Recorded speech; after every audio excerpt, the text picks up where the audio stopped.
है, साथ रहता है। जब पत्नियां व्रत करती है तो उस वक्त क्या होता है, जिस घर में जो भी स्त्रियां या बोलते हैं पत्नियां व्रत करती है तो पति की हर कार्य की वृद्धि के लिए, पति की आयु की वृद्धि के लिए हमेशा जो है व्रत करती है पत्नियां। तभी तो आयु की वृद्धि भी होती है, धन धान्य की वृद्धि होती है, गृहस्थाश्रम में कुल वंश की वृद्धि होती है। इसलिए मुझे नहीं इनकार करना भी पूजा पाठ करने से, ठीक है। तो हमेशा जो है आपका आदेश होना चाहिए मुझे, यहाँ करो, व्रत करो, पूजा करो, ताकि हमारा जो है अच्छा चले गृहस्थाश्रम में, ठीक है। तो इस कार्य में भी मुझे आज्ञा देना है, इसमें नहीं रोकना। तो ये वचन भी स्वीकार है, तो अगला रूप बता दे।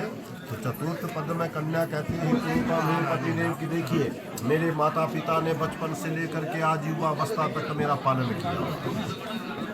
और जब माता पिता जो है कन्या दान करते हैं, कन्या संकल्प हो जाता है, तो उस वक्त क्या था संकल्प में, जाति गोत्रम कुलम तथा, तीन चीजें बदल जाती है, जाति भी, कुल भी, गोत्र बदल जाते हैं। तो मैं जिस वक्त मेरे माता पिता ने कन्या दान किया, संकल्प कर दिया और आपके हाथ में दे दिया, उसी समय मेरी जाति कुल गोत्र बदल गए और आपकी जाति कुल गोत्र में अब मिल चुकी। तो जब मैं आपकी जाति कुल गोत्र में मिल चुकी हूँ, तो आज के बाद जैसे मेरे माता पिता ने आज तक मेरा जो है पालन किया, वैसा ही पालन आज से लेकर के अब वृद्धावस्था तक आपको करना पड़ेगा। और वैसा तो कन्या कहती है कि पालन तो आपको ही करना पड़ेगा, अब और तो कोई मेरा पालन नहीं करेगा। तो इसलिए ये वचन भी स्वीकार को बता दिया था। तो पंचम वचन में कन्या कहती है कि तब हे पति देव, आज से लेके वृद्धावस्था में बुढ़ापे तक मैं कभी आपसे उचित मांग भी नहीं। अब मैं किससे मांगूंगी, किसी से तो मांग नहीं सकती, सिर्फ आपसे ही मांगूंगी। अब तो मठे ज़्यादा नहीं मांगने की बराबर, मठे मांगने बापू ना 4 लाख रुपये है, 60 बापू और तो मठे नहीं रहा। हमेशा क्या करती है पत्नी, हमेशा पति से कितना अगर मांगती, 5 में 10,000 मांगी, सिर्फ दूजे तीजे रहना 9 ड्रेस आई है, 9 चीज़ा जीव बढ़िया दे देने ओके ने। तो वैसे तो रहना अपना समाजा में जा भी वही अगू वाले परे जाना, घर में जा रहना है ना, वो तो लेना ही पड़ता है। तो इसलिए ऐसा थोड़ा मांग भी लोगों का, उसमें क्रोध नहीं करना भाई, गुस्से नहीं करिए ना, ठीक है, वो भी आपको देना पड़ेगा। और वृद्धावस्था तक कुटुंब, कुटुंब क्या होता है, परिवार, जो बच्चे होना उनको अच्छी शिक्षा, अच्छी दिशा देना, उनको अच्छी जगह पहुंचाना, वो भी आपका ही कर्तव्य है। तो ये वचन भी आपको स्वीकार है, तो मुझे बता दें। तो षष्ठ पद में कन्या कहती है हे पतिदेव कि देखिए समझ रहे, आज के बाद कभी भी अकेलेपन में कहीं नहीं घूमना, बेकारी में नहीं कहीं जाना होगा, जरूरी काम है तो अवश्य चले जाना। अब निकल जाए घूमना छुट्टियाँ तो सौगी जाना, मिल जाओ, ब्याह शादी होगी है हर जगह मुझे। कहने का बाबा पत्नी कहती है कि पति दे बिना काम कोई काम नहीं हो, यहाँ बेकारी में नहीं घूमना भी, अब अकेलेपन में नहीं कहीं भी रहना है ना जाना है। तो ये वचन भी स्वीकार है, तो अगर भी हटा दे। तो सत्व पद में कन्या कहते हैं पति देवा कि देखिए भूमि यज्ञ विवाही च कन्या दाने मखे व्रते अंश ग्रंथि मादाया वाम अंगस्थित, कि मैं आपको राम भगवान के समान पति स्वीकार करती हुई जो है अपना अंतिम वचन चलाती हूँ। तो अंतिम वचन में कन्या कहती है होम यज्ञ पूजा पाठ ऐसे रिश्ता से हमेशा करते हैं, तभी मैं आपके साथ ऐसी जो अंश ग्रंथि बंधी हुई है वैसी बांध करके जो है आपके साथ पुण्य के कार्य किया ना। और कन्या कहती है ना तो आप पाप भागनी, अगर कभी आप अपने विश्वास में होम नहीं करेंगे, पूजा पाठ नहीं करोगे, कभी पुण्य का काम नहीं करोगे, तो आप तो सदैव से पाप करवाते रहेंगे। अब झाड़ू देते हैं तो तभी पाप ही होता है, क्योंकि कई किस्म के ना जीव जंतु मर जाते हैं झाड़ू से। मतलब खेतों में जाना है, कहीं भी जाना, तो कई प्रकार से पाप तो कई प्रकार के होते हैं। तो पापों का प्रायश्चित तभी होता है जब पति देव गृहस्थाश्रम में जो है अपने होम करता है, पूजा पाठ करता है, तो अवश्य उन पापों का जो है प्रायश्चित हो जाता है। तभी तो पत्नियां व्रत रखती है, क्योंकि किए हुए पापों का भी प्रायश्चित हो जाता है। तो इसलिए कन्या कहते हैं गौतम हे पति देव, तो सदैव सदा जो है आपने आपसे जो स्मरण रहे कि आपको जो है आज से लेकर के वृद्धावस्था तक के 7 वचनों का पालन मेरा जो है करना पड़ेगा। तो 7वां वचन स्वीकार है, तो दोनों बता दे, हाथों को नीचे कर बदलो, हाथ बदलो। हाँ,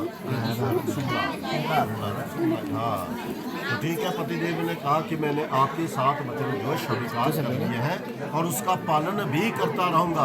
परंतु पतिदेव कहते हैं कि मेरा एक वचन है वो आपको स्वीकार करना पड़ेगा, उसका पालन करना पड़ेगा, उसको मानना पड़ेगा। तो पतिदेव का क्या वचन है? पतिदेव कहते हैं कि जब जैसे आपने मुझे राम भगवान के समान पति स्वीकार करते हुए जो है स्वीकार कर लिया, तो वैसे जैसे माता जगदम्बा सीता का भी साथ दिया था भगवान रामचंद्र जी ने, हर संकट में साथ दिया था, वैसे देता रहूंगा। परंतु मेरा एक वचन है वो आपको मानना पड़ेगा, तभी मैं आपके 7 वचनों का पालन भी करूंगा। तो पतिदेव कहते हैं कि आदो धर्म धरा कुटुम्ब सुखदा तथा प्रिया भाषणी। आज के बाद एक तो अपने धर्म में अटल रहना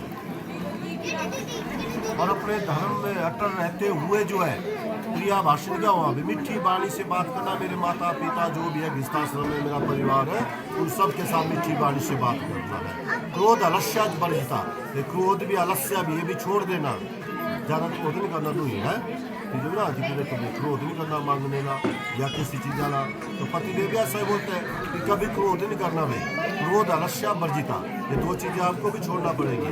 घर में जाओ है ना कई बार छोटे मोटे करना ठीक है, क्रोध नहीं करना हो ज़्यादा देर, क्योंकि क्रोध करने का क्या हुआ, बड़े बड़े ऋषि मुनि भी हार गए क्रोध से, है ना।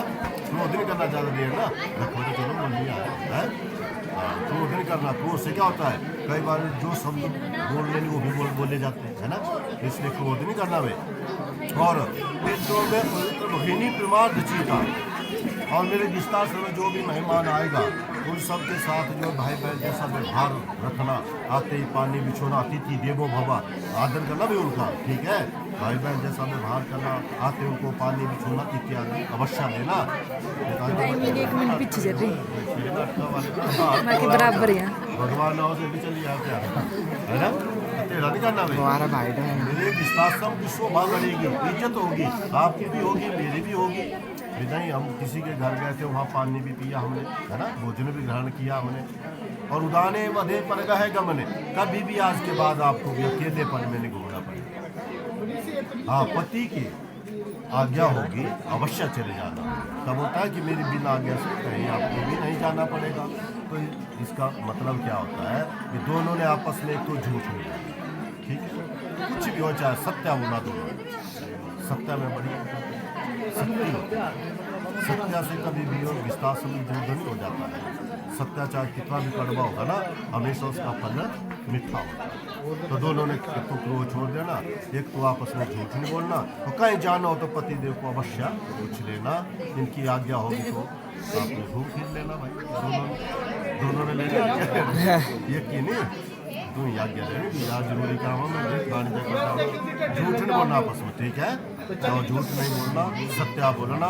और भगवान की कृपा से आप दोनों का जीवन जो है सुख से व्यतीत होगा, पुत्र पौत्रों से भी युक्त होगा, धन दौलत से भी युक्त होगा, और परमेश्वर जी की सदैव आपके ऊपर कृपा बनी रहेगी। हो गया, दोनों को मंजूर है तो गड़बड़ी तो कुछ ही ठीक है। हाँ छोड़ दो, देख लो अब आप ही। जय हो मंगलम।